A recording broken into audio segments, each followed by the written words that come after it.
Aujourd'hui, je veux parler de Romains 11, versets 25 et 26. Voici les versets que les gens vont souvent utiliser pour dire que Dieu n'a pas rejeté la nation physique d'Israël, bien qu'il soit actuellement dans l'incrédulité, et qu'il rejette le Seigneur Jésus-Christ actuellement. Vous savez, dans les temps de la fin, ils vont se tourner vers le Seigneur, et ils vont être restaurés et ils vont être le peuple de Dieu une fois encore. Et c'est pourquoi nous devons toujours reconnaître la nation physique d'Israël parce qu'il n'en a pas encore fini avec eux, ils vont être sauvés. Maintenant, écoutez ces écritures de Romains 11, 25 et 26. Car je ne veux pas, frères, que vous soyez ignorants de ce mystère, de peur que vous ne soyez sages en votre propre présomption, que l'aveuglement est arrivé en partie à Israël jusqu'à ce que la plénitude des gentils soit entrée. Et ainsi tout Israël sera sauvé, comme il est écrit. Il viendra de Sion le libérateur, et il détournera l'impiété de Jacob. Donc, ils soulignent cela et disent, vous voyez? L'aveuglement n'est arrivé à Israël que jusqu'à ce que la plénitude des gentils soit entrée. Et ainsi tout Israël sera sauvé. Et il conclut là, cela montre que la cécité est temporaire, car une fois la plénitude venue, Israël ne sera plus aveuglé. Et ils diront, c'est lorsque l'âge de l'Église ne sera plus, qu'il cessera de s'occuper des gentils et qu'il commencera à traiter de nouveau avec Israël. Je vais vous montrer à quel point ceci est antibiblique. Et je pense que la clé est de savoir de quand est-ce qu'il parle, parce qu'il dit que la cécité est arrivée à Israël jusqu'à ce que la totalité des païens soit entrée. Voyons quand cela est. Dans Luc 21, la Bible dit au verset 24, « Et ils tomberont sous le tranchant de l'épée, et seront menés captifs dans toutes les nations, et Jérusalem sera piétinée par les gentils, jusqu'à ce que les temps des gentils soient accomplis. » Je veux que vous notiez que Jérusalem est piétinée par les gentils, jusqu'à ce que le temps des gentils soit accompli. Écoutez Apocalypse 11 verset 2.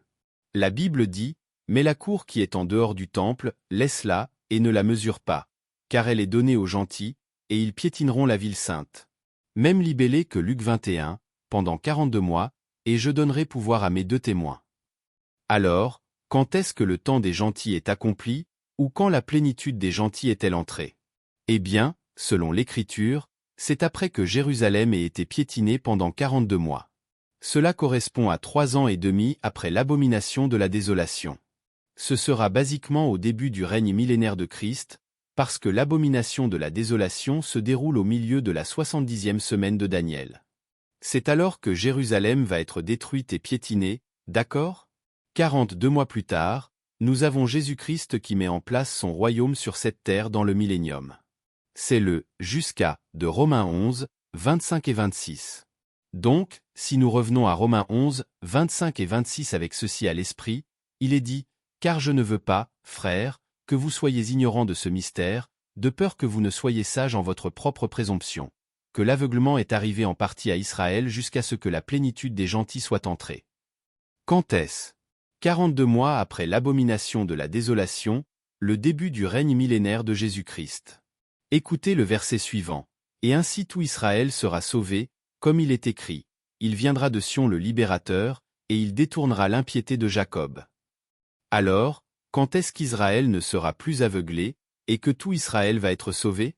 Ce sera pendant le règne millénaire de Jésus-Christ, parce que lorsque Jésus-Christ reviendra physiquement sur cette terre et mettra en place son royaume, qu'il gouvernera et régnera depuis Sion, depuis Jérusalem, à cette époque, Israël ne sera plus aveuglé, et ils seront tous sauvés.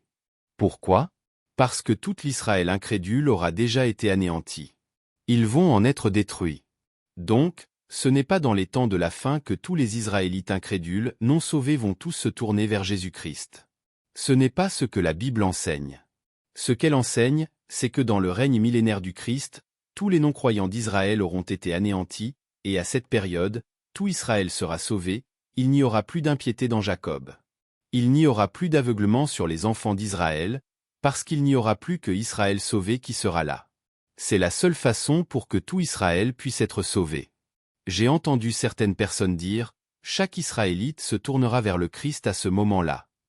Ce n'est même pas le salut biblique, parce que le salut biblique implique notre libre volonté et notre foi personnelle. Les gens ne sont pas automatiquement sauvés en raison de leur nationalité ou leur appartenance ethnique, il suffit d'être juif lors de la fin des temps pour être automatiquement sauvé lorsque Jésus reviendra. Ce n'est pas la façon dont fonctionne le salut.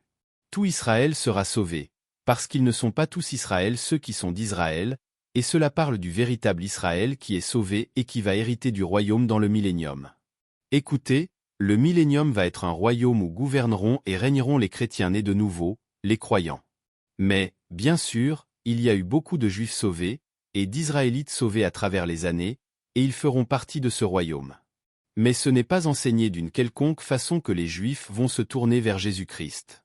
Non, cela parle du début du règne millénaire de Christ, et c'est parce que l'Israël incrédule aura été anéanti qu'ainsi tout Israël sera sauvé.